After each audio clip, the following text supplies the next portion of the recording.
This week, Todd O'Boyle, the founder and CTO at StrongArm, joins us for an interview. And I will silence my phone for the entire show, I promise, from this point forward. In the startup news, all kinds of articles getting the critical few behaviors that can drive cultural change. The power of office back-channeling begins with mere existence. Seed stage is now seed gradient. 5 traits of successful teams at Google. Startup and security news will include pre-seed venture aiming to help startups do more with less. Previty, Okta, Risk Connect, Blackstone, and others are in the news this week. All that and more on this edition of Startup Security Weekly. This is Security Weekly, for security professionals, by security professionals.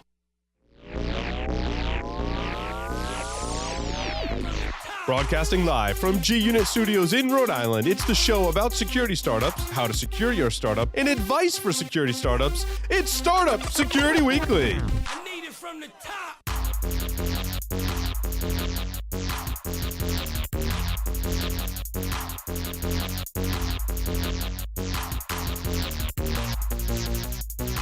Brought to you by, make sure your team is prepared to fight off the latest cybersecurity threat. IT Pro TV is the resource to keep you and your IT team skills up to date. You can stream IT Pro TV's courses live and on demand worldwide, so there's no need to send staff to off-site training. Their team solution provides access to a supervisor portal for full control over your team's training schedule and group analytics. Go to itpro.tv/startup security and use the code SS30 to try it free for 7 days and receive 30% off your monthly membership for the lifetime of your active subscription. To learn more about IT Pro TV's team solution, sign up for a free demo of their supervisor portal.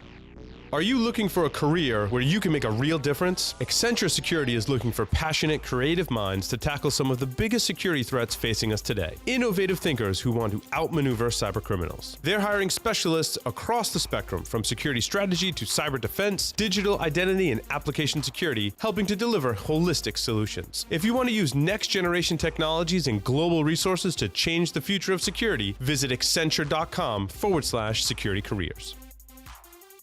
Welcome, everyone, to Startup Security Weekly. It's December 8th, 2017. I'm, of course, your host, Paul Asadorian, here in the lovely G-Unit Studios with my, you see my truss? You like my truss, Michael? It's a beautiful truss. You're trussed up so nicely, Paul. Mr. Michael Santarcangelo, the Sand Hobo himself, is here with us. Michael, welcome to the program today. Thank you. It's Friday. It's a day I actually look forward to every week. Absolutely. People are like, people look forward to it. They go, oh, it's Friday. It's the weekend. As you know, that just means the kids are home from school. I always look at it as, hey, I'm gonna get to see Paul today, and That's right. We're gonna do a show, talk about stuff that I get really fired up about. So, and we had like almost a solid 35 to 40 minutes of time before the show, which is Yeah. which is odd for us, actually. it's quite the week. We even started the week talking to each other. We did, which probably explains why it's been such a good week. We had, and we have had a great week. And I want to thank our listeners and subscribers to all of our programs and various activities. We did so much this week and all year, really, and are, of course, continuing to do more in that realm. And we had a really engaging webcast yesterday. I want to thank everyone who tuned in and had probably the most questions and some of the most engaged audience for our webcast with Pony Express. So I'm super excited about that. Pony Express was happy. Our listeners were happy. Because Pony basically stayed on to go over time a little bit and answer questions about their product, like deployment options, information about support in their product, and just did it so well. Like, they were on point. There was no hesitation.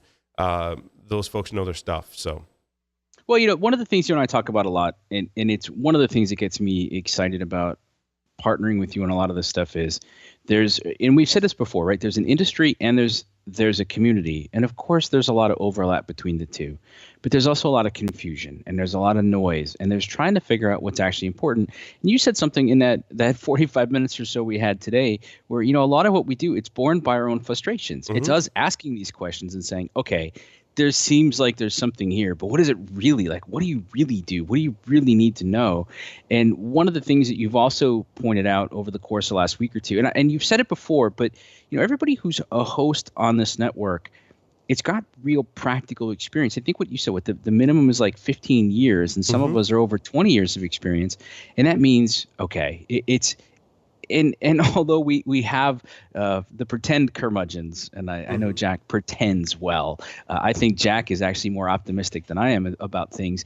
It's having those levels of discussions about what's important. So to then find out that we've partnered with people that can do a webcast that bring real value, and then people have questions, instead of saying, okay, we'll call, they're like, yeah, cool, here, I'll answer this, I'll answer that. Yeah, that's great. That's a real that's a testament to what you've built. So I love that. But it's also great because this is how I think our industry advances, by supporting the community better. So I like it. And speaking of that, we're doing our next webcast coming up is with Logarithm, and Chris Martin's going to come in to do what we call our enterprise security hot seat. And again, it's born from that frustration of you've gone to a vendor's website, you've read a white paper, you've attended a webcast, you visit them at a trade show at their booth, and you come away and you're still like, I don't know how they solve the problems I have, or what problems they solve, or how they do it better than anyone else, or what areas they can really help me with. It really, truly understand that. You may get words, but they don't really mean anything. What we try to do on the Enterprise Security Hot Seat is I have a list of 10 questions that very much inspired by Michael's own wisdom and vision for asking the right questions of a security vendor, as an example. And I ask those 10 questions. I'm going to ask for people to ask questions from the audience. One of the reasons we call it a hot seat is our 10 questions they're not softball questions. They're how does a customer recognize a return on investment or measure success with your product? They have to answer that in the hot seat. So it's not just like, hey, what do you do? That's a bad question. Maybe they're not a bad question, but the wrong question. Then the audience gets to ask questions, and the audience is pretty brutal as well. They're like, well, so why do you do it better than this free tool? Or why do you do it better than this other competitor? And what are your differentiators? So you get to capture all of that information in about a 45-minute to an hour webcast, and you can consume that. And then, we're saving you the trouble from going to all those other resources and being frustrated and confused about what they do, because we're going to tell you. So you can go to securityweekly.com/logarithm and register for that webcast. Yeah, I just want to make another point on that too, because I know next year we're even going to bring a couple different formats to that forward. One of the things that I've thoroughly enjoyed, and I've said this a couple times now, but I want to say it again, I enjoy it when I get to listen or participate in the webcast, because it's not that stock. Let's take the first 8 minutes, and we're going to introduce everybody, and we're going to use our NPR voices, and we're going to put everybody to sleep.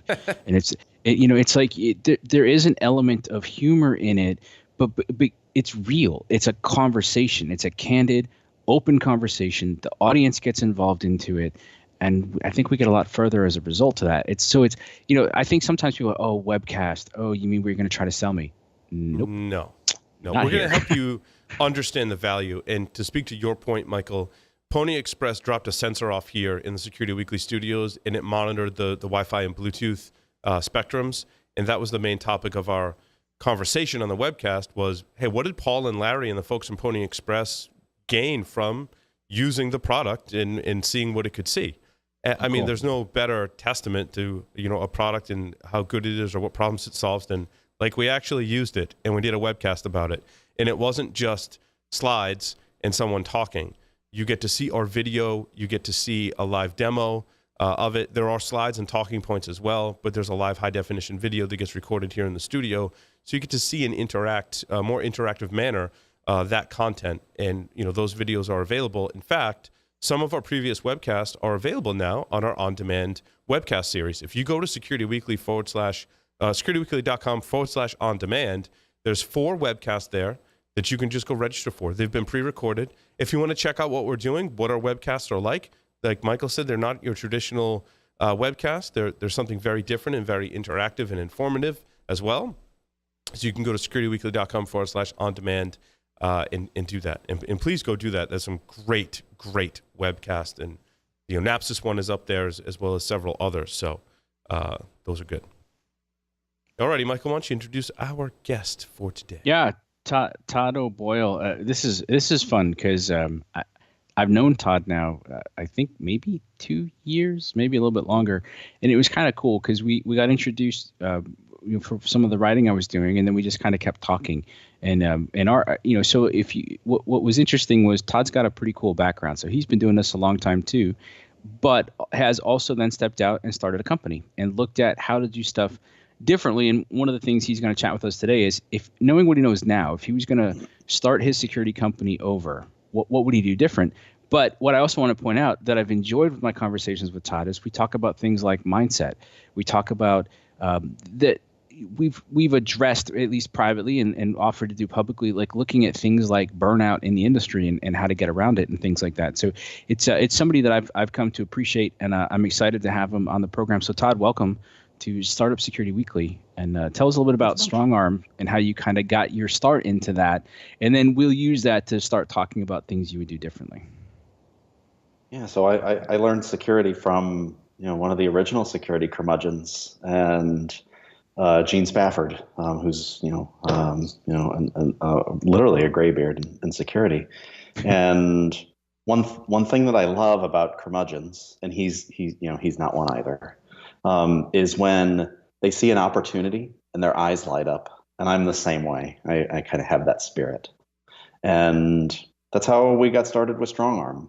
I worked at MITRE as a security engineer for just short of 20 years, and worked all over the world on all kinds of really interesting problems. And StrongArm was a research project that we undertook.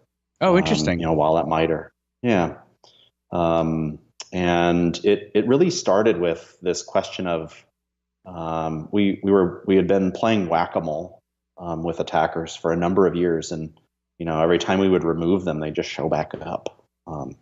And so eventually the bosses got tired of hearing us talk about all these things we were going to do to make sure that bad people never got in again. And we all know the story, at least us seasoned security professionals, that if you're a target, no matter what you do, they're coming back.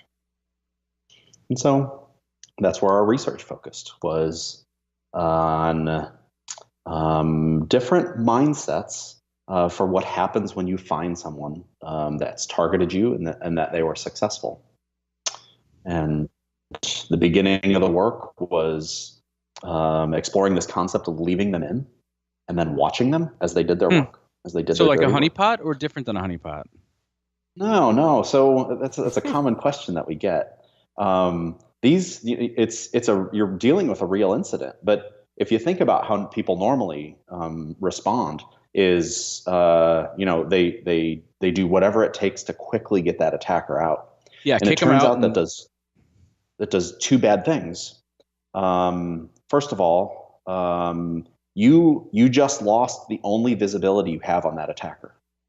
By turning off that connection. They might have 5, and you just turned off the one you know about.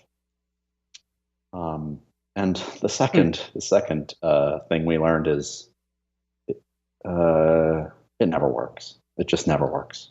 Because if you're a target and somebody wants in, they want access to your intellectual property, they want access to steal money from you, they're going to be back. And you got to be prepared for that. Yeah, and if they got in once, right, they can get in twice. But that's interesting. Okay, so that's where the research started. So how does that translate into?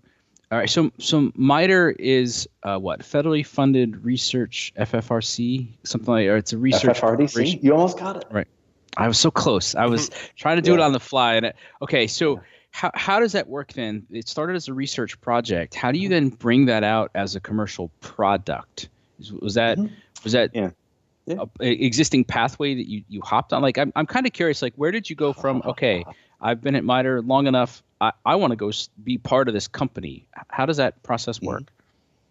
Yeah. So, I'll back up to, almost 10 years ago. The president at the time had this idea of using technology from government labs, of which MITRE is ostensibly one. It's part of the lab enterprise. It's a federally funded research and development center. And MITRE.org if you want to learn about what MITRE does.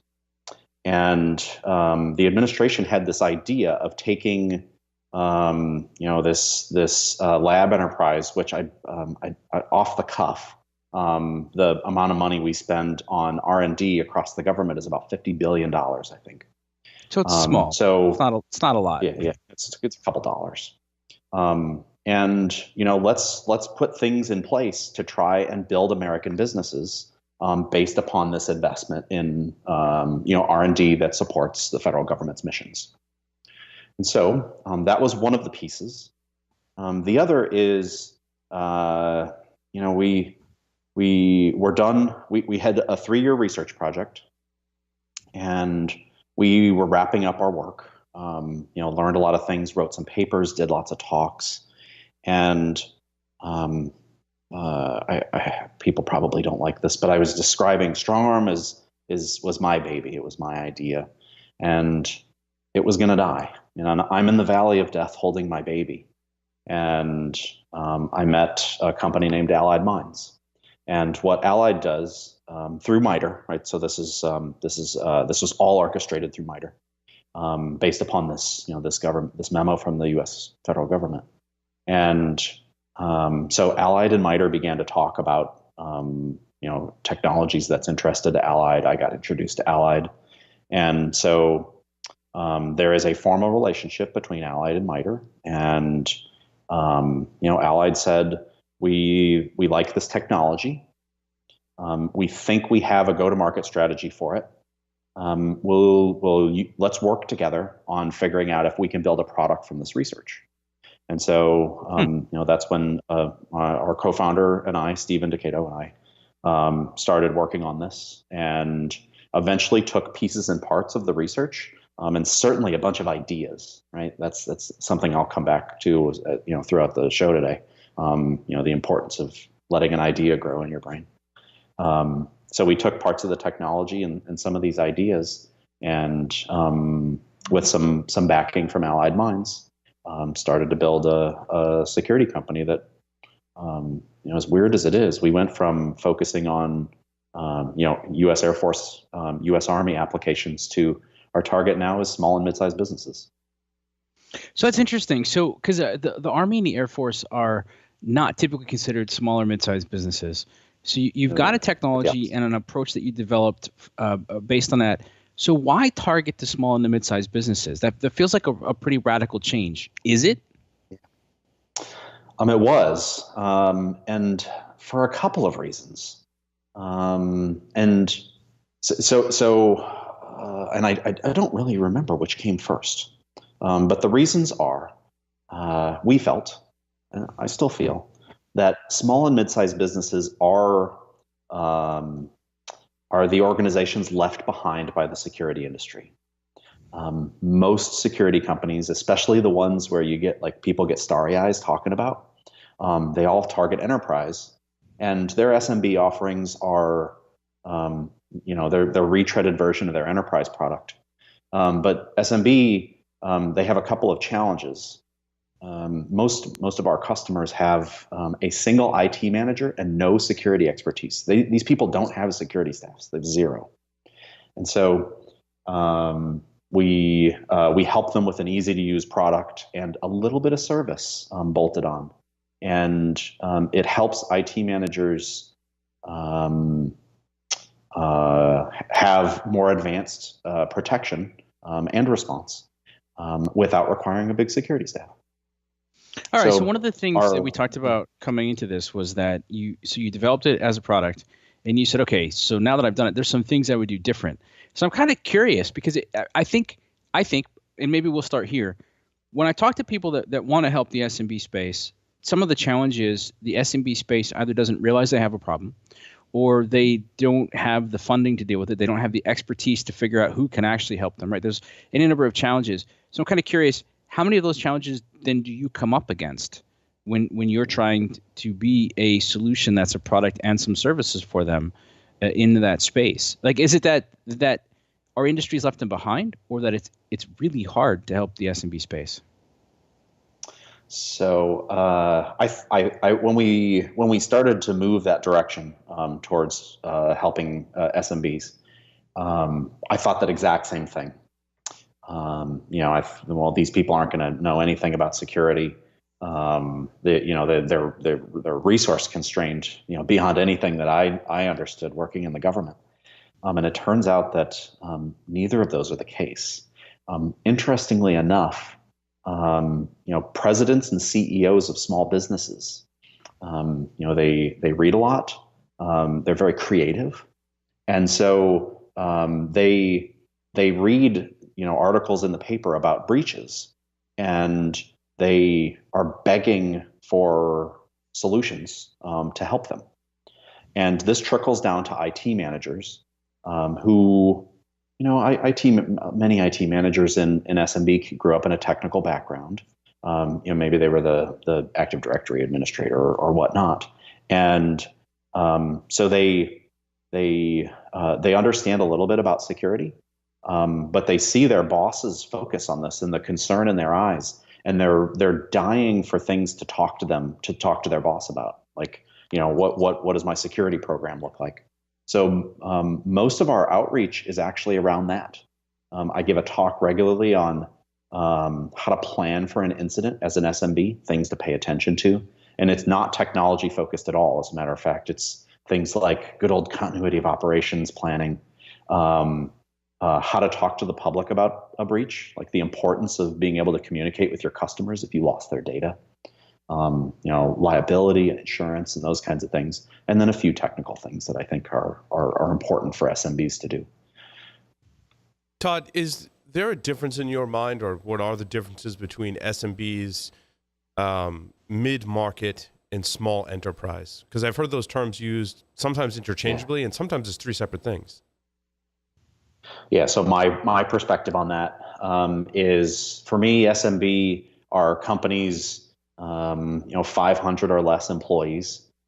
They tend to have a very small staff. So up to about 500 people, you can get away with a single IT manager. For me, mid-market and small and medium enterprise kind of blend together as you move up to through 1,000 and 2,000 employees. And they tend to pay more attention to security. They will have a staff. They will have 2 or 3 people. That's when they start to do more enterprisey focused security programs, where they're spending more money. They're doing more log analysis, intrusion prevention, those sorts of things. Todd, when I've worked in small businesses and small enterprises, it always seems that if there is an IT staff or an IT security staff, there are opportunities to help not just with the IT security side, but also the security of the business product as well. And sometimes you wear 2 different hats. Sometimes those are 2 different people. How does your product address those, and how do you recommend organizations of that size kind of address that issue? Yeah, so we do have some customers that are startups, right? They ship a product. One that they're very, very special to us. It's a company called Workiva, and they build software that helps public companies file their S1 paperwork for the SEC. Turns out this is a hard problem, and they build a system to help solve that. And we in that case, what we do is we're more focused on the protection of the software engineers, and them being targeted for either intellectual property theft or other types of attacks against R&D type people. And then they have an AppSec application security team that focuses more on their product. I think it kind of behooves security folks that are in IT to work hand in hand with the security folks that are working towards the security of the product and or application. Would you say those go hand in hand? I kind of used it sometimes to bring justification to security that, hey, we can help with IT stuff, but we can also help with some of the product stuff too. Although then, of course, your plate gets really full really fast. Yeah, yeah. Well, and if you're a company and you're building and you're building software, that's your whole kit and caboodle. That's how you make money. Sure, protection of if you're protecting the humans in the organization, your salespeople are going to get targeted. Your finance people, your HR people are going to get targeted. And that's its own thing. But man, if your application, if you're not baking security into whatever software you're building, you're going to get passed up in this day and age. And an example of that is I give a talk where I'm a big believer in how far we are moving forward with security for cloud-based applications. You simply look at the problem of ransomware, and I'll pick on accounting. There are accountants that still use QuickBooks on a server in their closet, and there are accountants that use QuickBooks that's cloud-based. If you look at the security controls for either of those, the cloud-based one wins hands down. Single tick box, two-factor auth, that's winning. The ability to audit where you've logged in from and receive notifications where you log in from two different places, that's winning. And so I think that for software, for software companies, not just startups, if you're not baking security into your app, you're going to start losing deals, because people are starting to pay attention to that. Small business owners, IT managers, and certainly enterprise is starting to pay attention to those things. And have we continue to see the trend? And we were recommending it, I think, several years ago, and that small businesses, mid-market, should most certainly lean towards cloud-based or SaaS applications. Is that still a trend today, one that you see companies adopting, or are they still holding on to some of their on-premise resources? It's almost ubiquitous that they're moving to cloud-based email, document sharing, even SaaS applications for running their business. You still see a couple of box huggers here and there, but those people I love that. Yeah, those people are they're becoming fewer and fewer and fewer.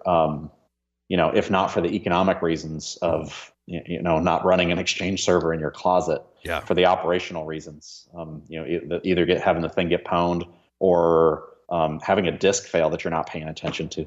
Mm. And so I was just going to ask Michael, how does that truly change the security strategy for these types of organizations? So my philosophy is that passwords are the new battleground. Attackers are targeting people to steal their passwords. And so because that's the keys to breaking into any business's brains. Their applications that they use are most commonly their mailboxes, right? Because we store everything in our email boxes. And so the 1-2 punch that attackers use of starting with phishes and stealing credentials is what we need to focus on. I think for security industry wide for the next few years. Yeah, I agree. I think it's largely, and I don't know if you agree, but authentication is the crux of the issue, but also managing identities and monitoring identities that are accessing your cloud-based or SaaS-based resources. Yep. Yeah. So, I think we have made some strides with user education, and getting some education in front of people when they and then evaluating how much of companies are getting phished, so click rates and those kinds of things.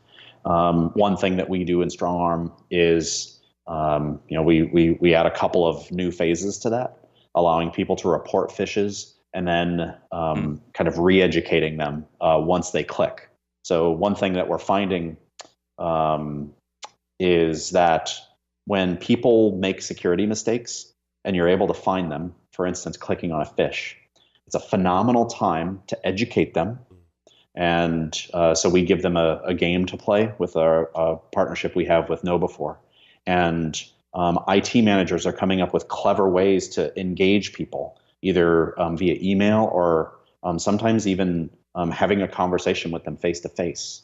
And so I'm really excited about watching these, watching IT managers and even into enterprise, watching how security and IT staff are engaging with the humans in their organization to teach them about fishes.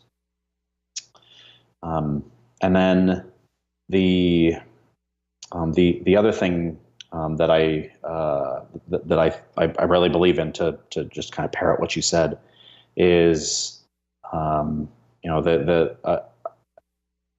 IT managers are starting to select products based upon some of those security features, like where the user's logged in and whether it has two-factor auth. And when the user makes a mistake, again, typically clicking on a fish, because that's 90% of how attacks start. If you've rolled out two-factor auth recently, it's a little bit painful. Sometimes people don't like change, but when they've made that mistake and you are there to help them and have a conversation, tick in that box for two-factor auth for their account, that's an easy conversation to have. And so we're watching people implement these phishing education programs and then buckling up security reinforcements for things like password management and two-factor auth once people make mistakes. And it's really winning. I was going to say, I like the mindset of looking at improvements and realizing that they're wins. But what I also just picked up there, and it's a little nuanced, but I think it's important, because typically we'll hear somebody say, well, when they screw up, that's the time to hit them over the head and tell them how they screwed up. And what I heard you say was, when they've made the mistake, that's when they're most open to learning about it. And then we'll show them how they can reinforce it. So they can use two-factor, they can use a password manager, they can do these different things. And they go, oh, well, I should totally do that. And I like that approach. That's a very nuanced way of helping people do their jobs better, as opposed to just, well, they screwed up, so I made them watch a video, because that only kind of works. But I like that, Todd. I think that's a nice change. So when you're working with a broad group of people, because I think one of the other, well, correct me if I'm wrong, I would say one of the challenges of the SMB space is there's not a lot of uniformity in it. How do you figure out then what features you add? I mean, like, do you consider yourself a standalone product, or are you more of a platform where, as you see the needs of your user base change, you can add new elements to it? And if so, how? How do you decide what to add and when to do it? That's the ultimate question. One of the things that has worked for us is we made the decision early on in our company to be very high touch with our users. We're not shipping them a product, giving them some manuals, and then talking to them at renewal time. In fact, part of our product is we talk to IT managers every time StrongArm stops an attack. Every time a user clicks on a fish, we're having a conversation with that IT manager. And with this, we're working on some new features around phishing to expand that to users as well. So not just IT managers, but actually communicating with humans when they report phishes to us. This was an Office 365 phish. It was trying to steal your password. It had targeted the organization you work in 15 times or one time. So there's that kind of data that you can give back to users, and positive reinforcement begets more reporting and more awareness. And so we love ourselves, and when our customers, IT managers, give somebody a gift card or give them a high five when they're walking by them for reporting a fish that protected someone else, for instance. Todd, we have this problem here at Security Weekly, and we have an easier time because, we are a security company, and the staff consumes the content that we create on this network. So just inherently, there's a general awareness. And I've identified 3 initiatives for our small organization, and I want to know how easy or difficult it is, or if it's the right things that you're recommending to your clients. And I think we talked about a password manager or a password vault, which we used LastPass. We talked about 2-factor authentication, and we're trying to standardize on the YubiKey, which usability-wise, it's a physical token has issues, right? And then the third thing that I think is the most difficult is standardizing on communications mechanisms. So we will use Slack, or you will use Signal, you will use the secure communication mechanisms. I've identified those as the top 3 goals. Now that sounds easy. It's easier for us because we have a security culture inherently, just because we're a security, podcasting network. But how does that transfer to other organizations? How easy or difficult is it to implement? And how do you help organizations with that? If those are some of the right things, which I think they are. But. Yeah. Yeah. So the advice that we give to people is really three areas. You touched on one of them. So helping people manage that battleground credential, right? That password. So making sure that they are using a password manager, that they're forced to change their passwords regularly. That they're not using the same password across 2 sites, and password managers facilitate that. And I assume everyone that's listening understands the value of 2-factor auth in the fight to keep passwords safe. And then, man, we just focus the rest of our energy on 2 areas of phishing. So we're big believers in user education. The stuff works. And my recommendation, and the story I tell to people, is start at the top. Go do desk sides with the leadership in your organization. Get them to understand the problem and believe that there's something to do about it, and open the door to have the conversation, because they'll talk to you about it when they get a phish in their mailbox, or one of their staff comes to them and really concerned about, they just got something from them to go wire a bunch of money to a bank account. Those are teaching moments, and you want those people, whoever's involved in that attack, to come talk to you, and that conversation's is really important.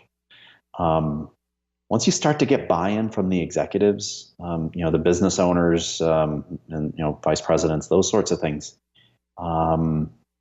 you kind of get carte blanche to do the things that you need to do. If you want to roll out an education program to make people aware and do more measuring, there's all kinds of ways to do that. Either free, you can roll your own if you got the time, or you can go buy one. And then make sure that when you bring those executives back the data that you've collected, that you're communicating the value of the program to them. And then the other thing that we recommend, that we're good at StrongArm, is that reporting and enforcement components of once people are aware that of what phishes look like, UPS invoices, mailbox full, your mailbox is at quota, is some of the latest ones we've seen. Get them to talk to you, and we offload some of that analysis from IT managers. Get them reporting those phishes, and then what we do is we extract a bunch of the details out of it, things like links and documents and those sorts of things, and we use it to protect the rest of the organization. Trying to go from all it takes is one user clicking to all it takes is one person reporting to protect the whole organization. So we really believe in that, reporting and then re-education. If anyone does click based upon reported email, then they get that dose of education, and then then you can get creative in engaging them. Have them come talk to you, have them submit the email to you for analysis that they just clicked on. And so one thing that we see our customers doing is taking these tools, especially the ones surrounding phishing, the education, and then us doing enforcement, and they're bolting up things like, even running MailChimp campaigns, sending out notifications to their user base. Slack notifications as well as, hey, sales just got this, ransomware, for instance. If you see this email, take an action, delete it, come talk to me, whatever actions you like. And that's when, we're really excited to see people getting creative with how to respond, how to coach their users through responding. Todd, do you have a relationship with an email phishing security company, or do you provide that functionality? Because I've noticed a lot of really great features that are built into many different solutions. The ones I like are user notices a phishing email, they report it, and then I can go remove that from everyone's inbox. That seems to be kind of the de facto standard today. Do you provide that, or is that through a partnership, or both? We do not provide that. We don't have any hooks into people's email servers.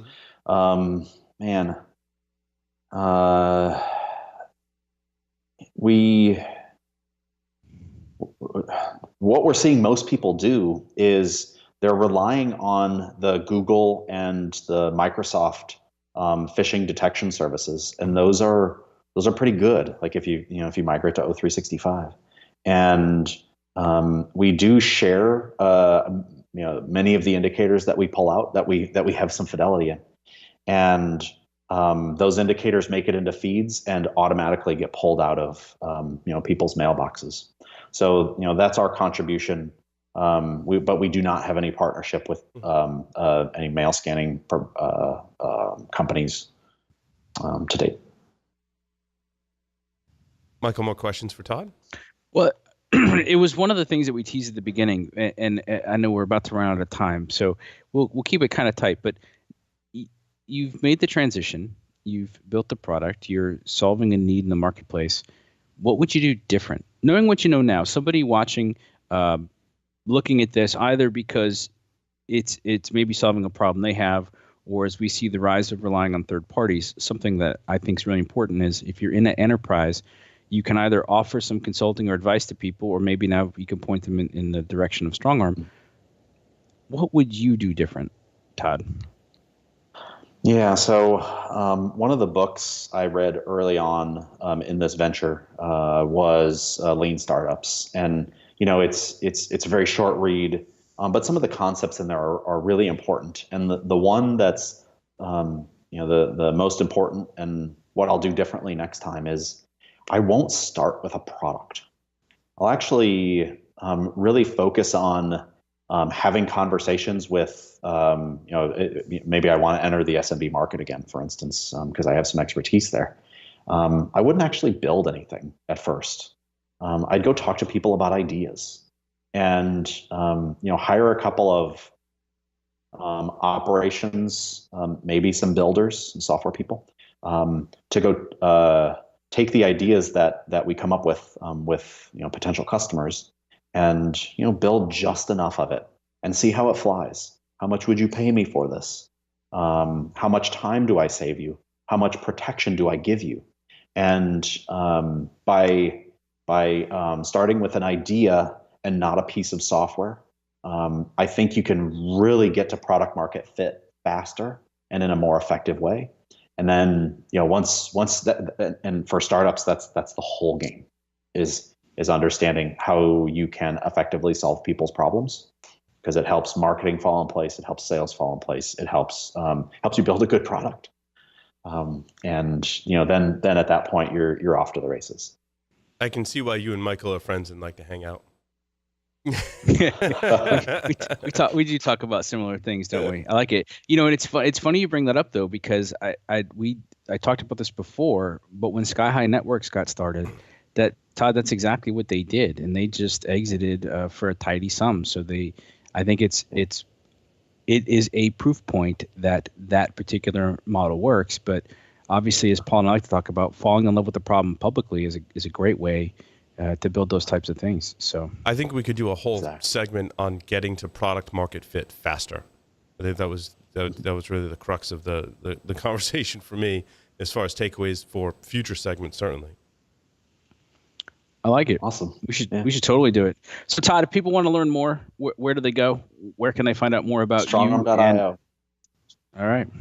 Yeah, StrongArm.io. And I'm Todd O'Boyle. You'll see my ugly mug on the About Us page.